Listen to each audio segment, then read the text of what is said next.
Welcome on into the Wolverine recruiting show. Clayton Sayfie here with EJ Holland. We're brought to you by Lewis Jewelers as always, and we're going to break down some top Michigan football recruiting storylines of the week coming off of a huge visit weekend in Ann Arbor, Victor's weekend. Tons of Michigan targets, a bunch of the Michigan commits all on campus for official and unofficial visits. Checking out Ann Arbor, there was a pool party at Jim Harbaugh's house. There was, just the red carpet treatment for all of these kids. Michigan trying to bring in an elite 2022 recruiting class. EJ will also talk a little bit more of the two commits that came out of Victor's weekend. We did a video on Saturday last week talking about C.J. Stokes, the new running back commit. We'll get into him and Aaron Alexander, the new linebacker commit, as well. But let's start with Victor's weekend as a whole. You did a behind-the-scenes piece at thewolverine.com kind of talking about everything that went into that weekend. So, we won't get into all of that here, but just your overall impression of Michigan with a new revamped recruiting staff. We talk a lot about the new roles that they've brought on, and then also a new revamped coaching staff and what they've done here in the biggest weekend so far of this June period. Yeah, I think some things that really stood out to the recruits during not only Victor's weekend but throughout the official visit season this month. One thing that's really caught the attention and moved the needle of several recruits is Michigan's strength and conditioning program presentation, as well as its diet and nutrition presentation. And so I think two of the unsung heroes of the month of June have been Ben Herbert, who is the director of strength and conditioning at Michigan, as well as Abigail O'Connor, who's the director of nutrition. Diet and nutrition, strength and conditioning development as a whole is something that's becoming more and more of a factor, especially for high-level recruits. And so I think both of those, people in Ben and Abigail have knocked it out of the park with their official visit presentations. In this weekend in particular, the Michigan staff had a players panel put together. So current players, parents, and recruits were a part of that meeting. No coaches were allowed. So a lot of a lot of prospects appreciated how candid the players were as they gave kind of their honest takes about what they liked about Michigan, what they didn't like about it, the connections they've made, the benefits of Michigan, just being an everyday player. So, that was something that really, really benefited the recruits. And then the last, major takeaway I have from, just an overall putting the event together process was the pool party at Jim Harbaugh's house. This is the first time he's done that. To my knowledge, I've only been on the beat a couple of years. Last year, there were no official visits. This is the first time he's done it this official visit season. You see Walter Nolan's dad enjoying his time with Jim Harbaugh, and he also brought in his brother, John Harbaugh, head coach of the Baltimore Ravens. And so that was a nice added touch, just that whole pool party event. One, from a parent perspective, gave them a chance to, spend downtime with Jim Harbaugh and really get to know him as a person. And then from the recruit perspective, it was kind of the same thing. I talked to Tyler Morris last night, and he was like, for Harbaugh to put on that type of event for us, it really showed that he cared. So I think they got to know him on a personal level, and even more so, they got an opportunity to bond. So all the recruits, had a chance to swim around in the pool, obviously, but they also played some hoops, had some ping pong tournaments, and the day before that, they actually went paintballing and bowling. So they had a lot of fun activities planned out for the recruits that gave them an opportunity to really gel together. And like I said, adding John Harbaugh was a nice touch. He's obviously one of the best coaches in the NFL. So I think that resonated with a lot of the recruits and parents there. The only awkward part was, reading your interview with Walter Nolan Sr., who's, as you mentioned, pictured there, was when the Super Bowl came up. And, obviously Jim and John had to talk about that. John obviously coming away victorious back in 2012, much to the dismay of you, EJ, as a San Francisco 49ers fan. But and Walter's dad, fellow 49ers that's right. That's right. Yeah, Yeah. So Walter's dad actually had a little league team that Walter played on that was called the 49ers. So he's being legit, and he's a fellow 49ers fan. So there you go. Yeah. So obviously he was maybe still a little bit salty about it, but I think meeting the guy who beat your team or whatever would maybe take a little bit of that away. But I thought, and I think you wrote this too, genius. I thought it was a genius move to bring him in. OTAs just finished up, around the NFL, and he was able to come into town, and some of the recruits just kind of talking about their experience meeting John Harbaugh. It's like he's a guy that they hope to play for one day, one of the 32 NFL head coaches. So it's huge to be able to talk to him, talk a little bit of scheme, just talk football in general. Obviously huge there. What other takeaways when you look at some of these specific recruits did you have? I mean, Walter Nolan is the big one, the 5-star defensive tackle from down south, who Michigan is the only team really from the north that he has still kind of near the top of his list. So obviously Michigan with some good connections there. They've gone kind of all in for him, going down to Memphis and seeing him at a satellite camp and then bringing him up here for his official visit. You had all the commits there, basically, Will Johnson. You mentioned Tyler Morris. What were some of your impressions of what Michigan did for some of those kids and trying to bring them into the fold and then keep them in if they're committed? Yeah, so for the uncommitted kids, you mentioned Walter Nolan, obviously, was the big target on campus, the number 3 overall player in the country, the top defensive tackle in the nation. I thought they did a really good job with Walter. I had a big interview with his dad where he gave some great quotes. I talked to his mom for a little bit. They really loved their time at Michigan. I think we mentioned this on the show before, but Walter's mother, her parents actually live in the Detroit metro. She has some Michigan alums in her family, and so she really loves Michigan. I think a big part of this was winning over Walter's dad, who looked to be decked out in Michigan gear throughout the entire visit. So I think it's safe to say that he really enjoyed his time up there. And just from talking to him, it seemed like he was a lot more positive than he's ever been about Michigan. And then Walter himself, you see him rocking the 0. They did a photo shoot with him on a graffiti wall. And I don't know if they actually graffitied this or if it was Photoshop, but he had a little bubble that said, follow Walter Nolan with his Twitter handle. And so for Walter, going back to development, that's something that's really big for him. So Walter's dad mentioned the strength and conditioning program, but also the branding, the name, image, likeness that's about to take over college football. I thought Michigan did a nice job with that presentation, especially specifically in regards to Walter. The number 0 is kind of an added touch, a way to market himself, especially with players just being able to start using that number. And for a defensive tackle to have it kind of in the middle of the defense will be kind of unique if he does end up at Michigan. So I thought it went as well as it could have gone with Walter. Obviously, anytime there are Southern schools involved for a Southern kid, it's going to be tough to win a recruitment. But I think Michigan's right up there, so we'll see what happens. As far as other, uncommitted guys, obviously Michigan got a couple of commits we'll talk about here soon. But, I think they had some positive movement with a lot of other guys. 4-star defensive lineman Mario Eugenio, who just actually moved into the Rivals 250. Really enjoyed his time on campus. I actually put in a future cast pick for him. I think Michigan has kind of gained the lead in his recruitment. So he's just one of a handful of guys I actually put in future cast picks for. So we won't kind of run through everybody. So you have to subscribe to the Wolverine.com for all that information. But I thought, with Walter, with Eugenio, with Deion Walker, who was in on an unofficial visit, another 4-star defensive lineman. I think Michigan has a chance to really close strong up front. And then for the commits, like I said, I think it was just a chance for them to gel. Tyler Morris, said he had a really good time. Connor Jones, obviously was posting nonstop photos. I mean, that kid absolutely loves Michigan. And then for Will Johnson, I think the biggest takeaway was I put out the story about Will recapping his official visit. And, I think everybody knows me and we'll talk all the time. And so, he's the recruit I know the best in this class. And so he texts me and he's like, "Hey, I thought I told you this was an unofficial." And I was like, "Well, everybody had you down as an OVer." And he was like, no, this was an unofficial. Can you correct the story? I'm going back in the fall. And I was like, sure, I guess.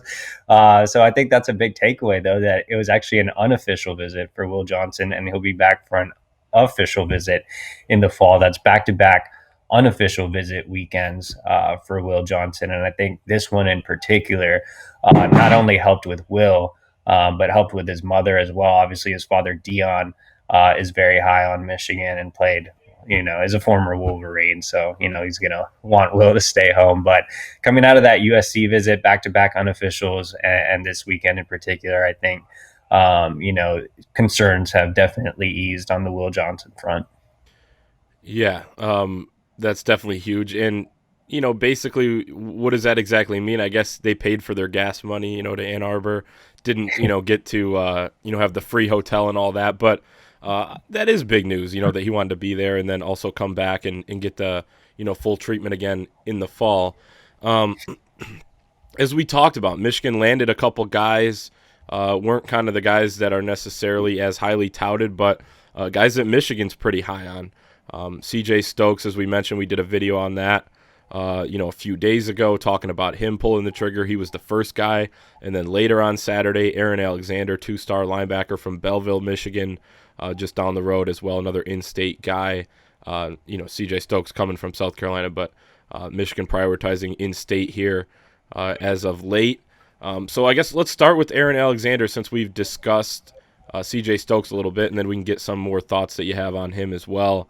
But Aaron Alexander, a guy who really wanted this Michigan offer, camped in front of Michigan a couple times this month, finally got the coveted offer, and really didn't waste much time before he decided to commit. Yeah, I got my first in-person look at Aaron Alexander there at that camp where he's, fist bumping with Bellamy out in Nashville last week. And, he's obviously a project type. I mean, he's a 2-star kid. There's no way around it. Like, we're not going to, hype it up as some amazing land, but he is really an upside guy.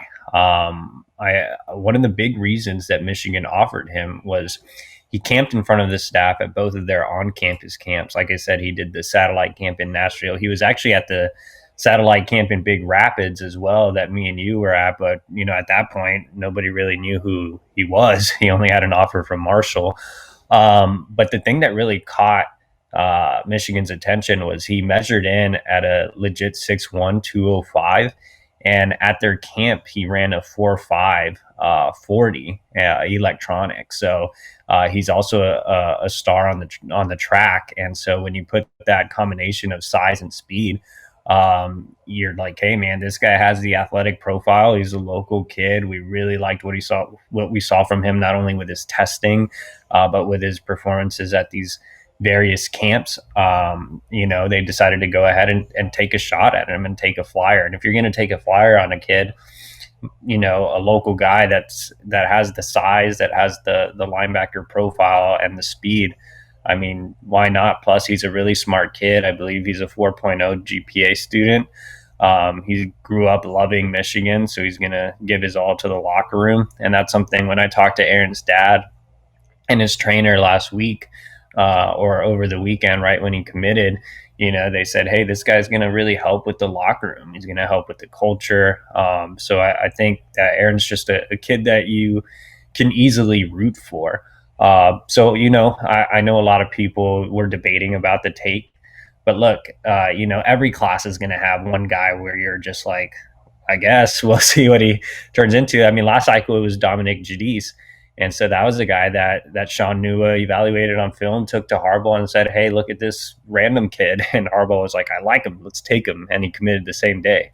And so with Aaron Alexander, it's kind of in the same mold, though. I mean, I'm more of a fan of the Alexander take than I am of the Jadis take last cycle. So I think he could, have a big senior season. This is a kid that missed most of last year with a broken thumb. He had a hand issue overall.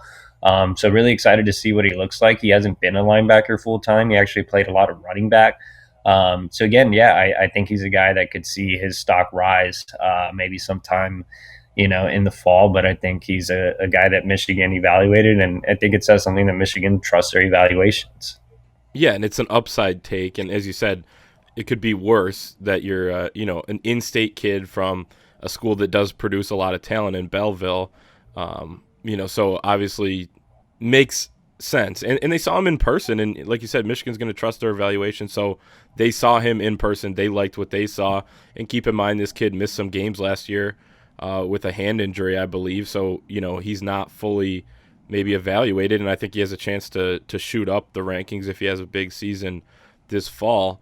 And then any thoughts at all on CJ Stokes, now that the dust has settled a little bit following his commitment?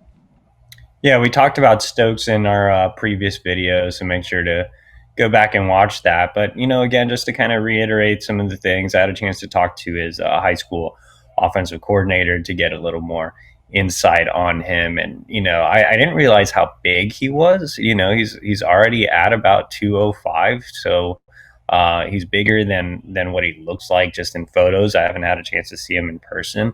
But like I said, on film, he shows really good vision. He has home run ability. He clocked a couple of electronic 4.4s. And then he's a good receiver out of the backfield. So like I said in our previous video, this cycle Michigan didn't need to land a big time running back coming in after Donovan Edwards. They needed a complementary back. And I think CJ Stokes is that, in that he brings versatility to his game. He's actually a little bit more of a stocky back, like I said, than initially thought. He still has that, game speed and time speed. And he can, double up as a slot receiver, as a pass catcher out of the backfield. And so even though you have a 3-down back in Donovan Edwards, he's still a little bit more of a bruiser than he is, a flashy guy in his running style. Donovan's a flashy guy in general, but I mean, just as far as running style, I think that Donovan's at his best when he's getting north and south.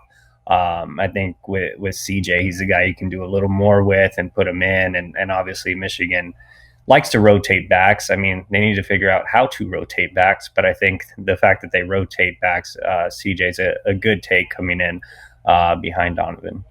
You mean Donovan Edwards, the guy that pulled up to his commitment ceremony in a Mercedes and was whipping around? He's flashy a little bit. No Hey man, is what was it, like his fur coat or whatever? And one of the reporters was like, "Where did you get that?" It was like made it super awkward. Yeah, that was a dope coat. Yeah, so no, it seems to be a good take there, and I think Michigan fans, despite him being a 3-star, some people only look at the rankings. Some people, whatever. But you're gonna, as you said about Aaron Alexander, there's gonna be some guys like that. There's also gonna be some guys like this that are those 3-stars. But if you watch the film, if you learn more, like you said with the article that you did with his offensive coordinator, you're gonna be a little bit more excited about this, and Michigan with the potential to possibly add another guy at running back. And like you said, they have some good talent there already on the roster, including young freshman Donovan Edwards, as we mentioned. Last thing here before we go, we'll talk midweek official visitors. Michigan, man, it's just nonstop for these guys. They got kids all leaving on Sunday from all those weekend visits, then kids coming in throughout the week as well, including Sebastian Cheeks, who is a 4-star linebacker out of the Chicago area, ranked number 105 in the country. So a big-time target that Michigan continues to push hard for, as well as some other guys as well. So what are your thoughts with these guys coming in during the week? So Michigan had a trio of official visitors come in midweek, as well as a couple of key unofficial visitors. Starting off with the official visitors, they're just wrapping up their official visits as we're actually recording this video on Wednesday. So most of them arrived early Tuesday. With Sebastian Cheeks, like you said, Rivals 250 linebacker out of Chicago.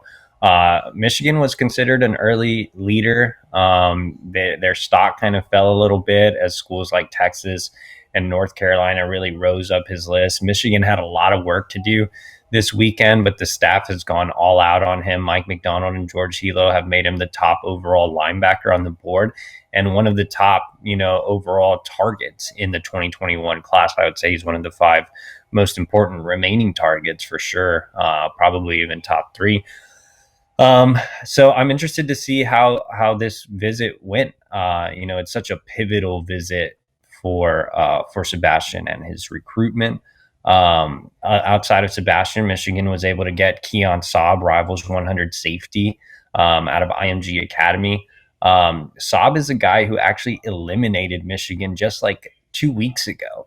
So Ron Bellamy has done a fantastic job of getting back in his recruitment, and kind of building that relationship. Saab was high on Michigan very early. He was a super early offer, but he's had 4 safeties coaches recruiting him over the last, 8 months or whatever it's been. So I think all those changes really hurt Michigan in his recruitment, but it's nice to see him take a visit. We'll see what comes of it. I think Michigan's obviously playing catch up, but it's definitely a positive move that Michigan got him on campus. The last official visitor is ex-LSU defensive tackle commit Sean Washington. He has some big offers in the South, but again, Bellamy is a New Orleans native, just like Sean is. Sean plays at Warren Easton in New Orleans, which is one of the best programs in Louisiana. So again, another guy that it'll be interesting to see if the visit really moves the needle there. As far as unofficial visitors, Michigan had Jaden Denegal on campus today, 3-star quarterback out of California, and offered him. With Nate Johnson going to Utah, things not looking so great with Justin Martin. Michigan decided to expand its quarterback board and offer Jaden. So we should have more on him pretty soon. But he's a big, intriguing quarterback that Michigan, will be very much in the mix for. And then Michigan also had a prospect committed elsewhere on campus yesterday, but you'll have to tune in to the Wolverine.com for that because I haven't even written it yet.